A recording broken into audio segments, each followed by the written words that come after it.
Dear student, आज हम लोग क्लास 10th के लिए चैप्टर 5 समांतर श्रेणी पढ़ने जा रहे हैं, ठीक है ना। तो समांतर श्रेणी पढ़ने से पहले आपका जो चैप्टर 1, 2, 3, 4 होगी वो बाद में पढ़ा दिया जाएगा, लेकिन ये जो चैप्टर 5 है आपके लिए नया है। क्या है? नया है। तो अगर इसको देखा जाए समांतर श्रेणी पढ़ने से पहले, इसके पहले जो चैप्टर दिया, जो पार्ट दिए गए हैं उसके बारे में पहले आपको जानकारी होना चाहिए समांतर श्रेणी होता क्या है, ठीक है। अगर आप डायरेक्ट क्वेश्चन के साथ स्टार्ट करते हैं तो आपकी जो कॉन्सेप्ट है वो क्लियर नहीं होगा, आपकी कॉन्सेप्ट क्या होगी? अधूरी होगी, ठीक है।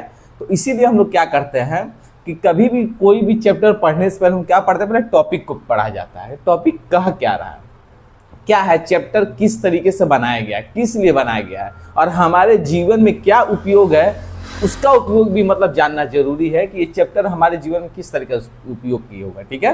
तो जो हम लोग पढ़ने जा रहे हैं तो पहले हम लोग टॉपिक के बारे में कुछ पढ़ेंगे, ठीक है। चलिए तो हम लोग चैप्टर को स्टार्ट करते हैं, ठीक है। तो चैप्टर स्टार्ट करने से पहले एक बार इंग्लिश को हम लोग बोलते हैं अर्थमेटिक प्रोग्रेशन। क्या बोलते हैं? Arithmetic progression. इसका मतलब ही क्या होता है? समांतर श्रेणी, ठीक है। तो अगर देखा जाए समांतर श्रेणी में पहले हमारा फर्स्ट टॉपिक आता है अनुक्रम। क्या आता है? अनुक्रम। अनुक्रम का मतलब होता है, इसका इंग्लिश होता है सीक्वेंस। क्या होता है? सीक्वेंस। अभी अनुक्रम सीक्वेंस क्या है थोड़ा पढ़ लिया जाए।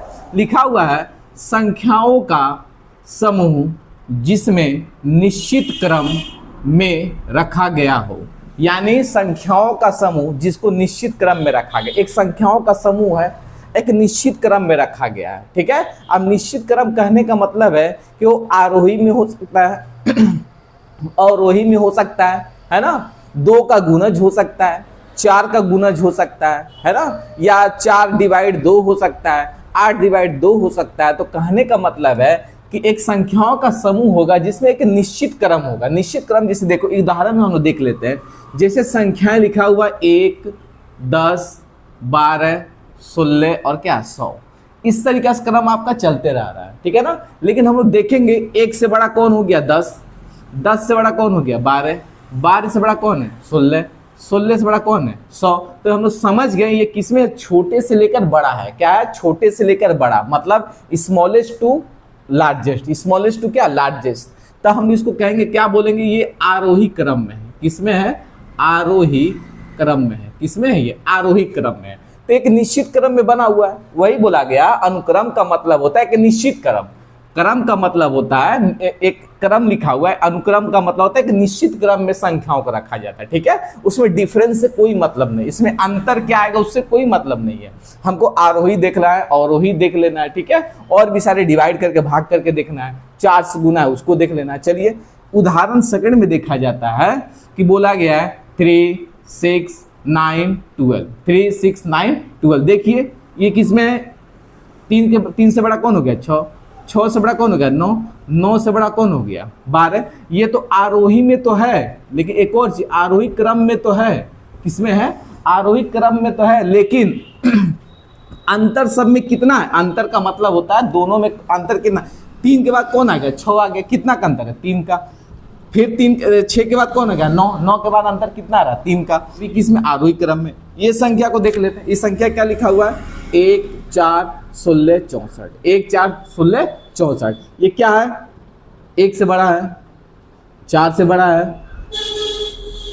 16 से बड़ा हो गया, ठीक है ना। तो कहने का मतलब ये भी किसमें है बाबू? आरोही क्रम में है। किसमें है? आरोही क्रम में। अवरोही भी हो सकते हैं, ऐसा नहीं कि सिर्फ आरोही होंगे। आरोही क्रम में है ना। तो ये 1 का गुना कितना हो गया? 4, 4 का गुना कितना हो गया? 16, 16 का गुना क्या हो गया? 64। भी 64 गुना ऐसे हो सकता है ना। ये एक निश्चित क्रम में चल रहे हैं। किस क्रम में चल रहे हैं? एक निश्चित क्रम में चल रहे हैं। बातें समझ में ना। लेकिन अगर कॉमन देखा जाए, इसमें अंतर देखा जाए, जैसे 1 और 4 का अंतर के बीच कितना है? 3 है। 4 और 16 के बीच में अंतर कितना? 12 है। तो देखो निश्चित इसमें नहीं है, इसमें अलग अलग दिया हुआ है, मतलब दोनों में जो अंतर है वो अलग अलग। इसमें इसका अंतर देखिए, इसमें इसका ये अंतर कितना आ गया आपका? 3 आ गया।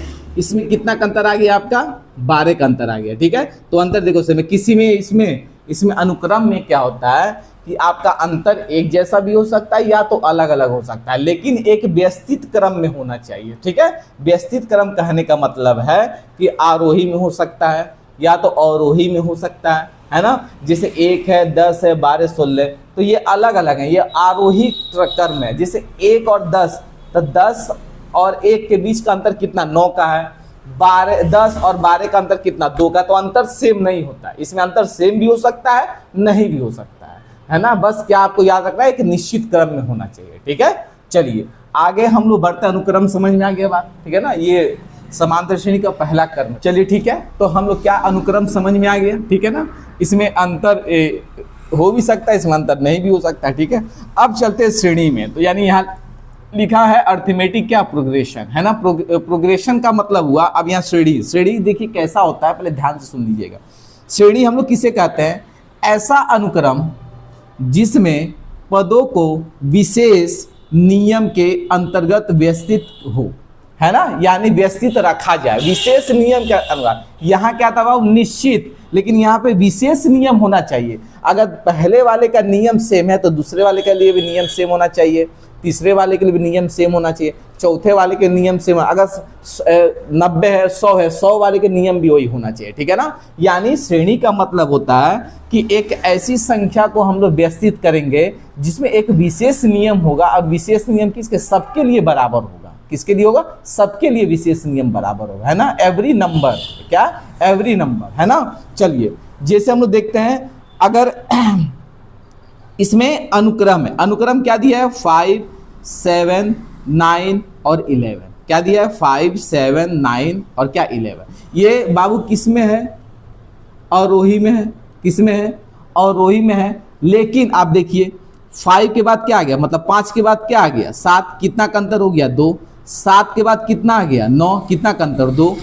9 के बाद कौन आ गया, 11, कितना का अंतर, 2। देखो यानी इसमें अंतर जो है, अंतर जो आपका है क्या है, अंतर कितना का है, 2 का है। अंतर कितने का है, 2 का। यानी सभी में जहां हम पहुंचेंगे वहां अंतर कितने का होना चाहिए, 2 के। यहां से सीधा सीधा, तो इसके लिए भी नियम वही है, एक विशेष नियम इसके लिए भी है, इसके लिए भी विशेष नियम है, इसके लिए भी विशेष नियम है, इसके लिए भी विशेष नियम है। बात है समझ में। यानी अंतर क्या होना चाहिए, एक जैसा होना चाहिए। एग्जाम्पल आपका क्या हो गया बाबू, दूसरा हो गया। एग्जाम्पल क्या हो गया, दूसरा हो गया। तो ध्यान से सुनिएगा, ये आपका 3 है, 10 है, 18 है, 21 है और क्या 35 है। ये किसमें बाबू, आरोही क्रम में, मतलब बढ़ते क्रम में है। किसमें, बढ़ते क्रम में। लेकिन हम लोग देखेंगे यहाँ पे 3 से क्या हो गया, 7, ठीक है। कितना का अंतर दोनों का, 10 और 7 के बीच का अंतर कितना है, 7 का है, ठीक है। उसके बाद 10 और 18, 10 से कितना 18, कितना का अंतर, 8 का अंतर हो गया, ठीक है। फिर 18 से कहाँ 21, है ना। 21 में कितना का अंतर हो गया, 3 का,